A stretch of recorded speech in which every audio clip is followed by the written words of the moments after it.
L'agriculture contribue aux émissions surtout avec deux autres gaz dont on parle un peu moins, le méthane, qui vient notamment du cheptel ruminant et des rizières, et également le protoxyde d'azote, qui est un gaz qui est émis par les engrais azotés de toute nature, y compris les déjections animales, quand on les pend sur le sol. Ça ne correspond pas à sa fabrication, mais à son émission. Dans le monde, presque 15% de ces émissions sont dues à l'élevage.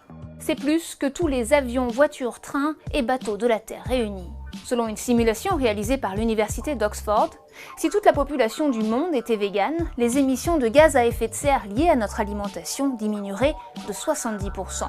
La totalité des émissions qui sont nécessaires pour qu'un consommateur final puisse bénéficier d'un produit ou service, ce que nous avons dans notre assiette en France représente un gros quart de l'empreinte carbone d'un Français. Et là-dedans, la viande représente la filière bovine, on va dire, représente une grosse moitié. On a 80% de la surface agricole utile qui est dédiée à l'alimentation animale. Donc en fait, c'est l'essentiel des terres sont dédiées d'abord à l'alimentation des animaux que évidemment on mangera derrière. Pour arriver à maturité, les bêtes d'élevage sont nourries avec des végétaux, beaucoup de végétaux. On estime ainsi qu'en moyenne, pour produire 1 calorie de viande, il faut dépenser 7 calories végétales.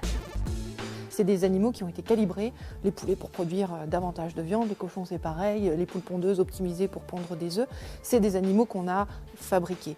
80% des animaux d'élevage aujourd'hui vivent dans des espaces clos, fermés, sans avoir accès à l'extérieur. Les porcelets qui naissent subissent des mutilations comme la coupe des queues, la castration, le meulage des dents. Pour les lapins, on a 99% de la production qui est intensive, avec des animaux qui ont peut-être la moitié d'une feuille A4 comme espace de vie. Donc c'est une souffrance physique, mais aussi une souffrance psychologique, c'est-à-dire qu'aujourd'hui on sait au niveau éthologique que les animaux ont un monde mental beaucoup plus vaste que ce qu'on avait imaginé. Il y a une surconsommation de produits animaux qui fait qu'aujourd'hui les maladies de civilisation comme les maladies cardiovasculaires, leur première cause c'est notre mode d'alimentation. 63% de l'assiette des Français est constituée de produits animaux. L'OMS a mis à jour en 2015 que la viande rouge était probablement cancérigène et que la viande transformée comme les charcuteries, les nuggets, les cordons bleus étaient de façon certaine cancérigènes.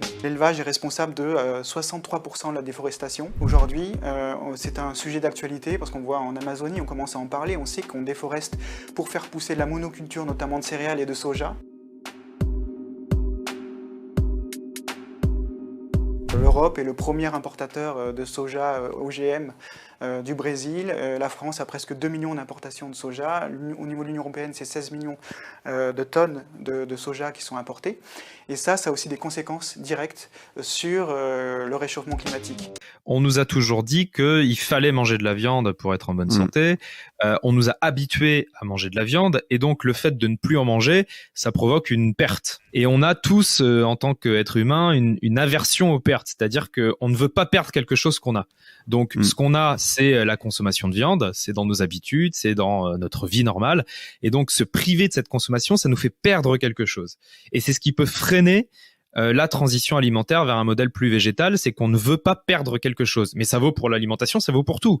On ne veut pas perdre ce qu'on a. On ne veut pas avoir moins de choix que ce qu'on avait à la base. Non, mais oui, bien sûr. Et c'est pour ça que c'est difficile pour beaucoup de gens de se priver de viande.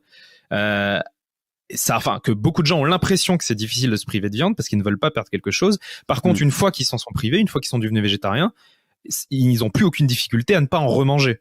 Parce que en remanger de la viande, ça serait se priver de tous les avantages qu'on a eu à ne plus consommer de viande, c'est-à-dire d'être en cohérence avec ce qu'on pense, de savoir que notre alimentation ne fait plus souffrir des animaux, de savoir que notre alimentation a moins d'impact sur l'environnement. Et ben, on perdrait tout ça à remanger de la viande. Et du coup, l'aversion aux pertes est inversée. Tu vois ce que je veux dire? C'est-à-dire que on ne veut plus perdre les avantages qu'on a eu à arrêter. Mais en tout cas, avant d'arrêter, tu peux faire des économies, t'es en meilleure santé. Il y a énormément d'arguments en fait. Voilà. Mais par contre, avant d'arrêter, quand tu manges de la viande tous les jours, toutes les semaines, t'as l'impression que si t'arrêtes, tu vas perdre ce choix-là.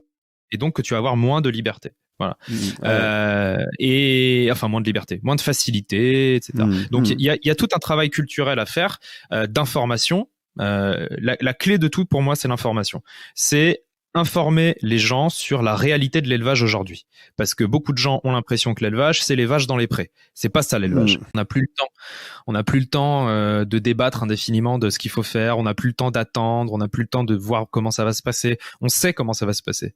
Les scientifiques du monde entier le disent. Ça va mal se passer. C'est ça la réalité. C'est que si on continue au rythme actuel, si on ne change rien de manière importante, ça va mal se passer. Et on le sait, c'est pas un mystère, et ça commence d'ailleurs à mal se passer. On le voit, l'effondrement de la biodiversité tout autour de nous.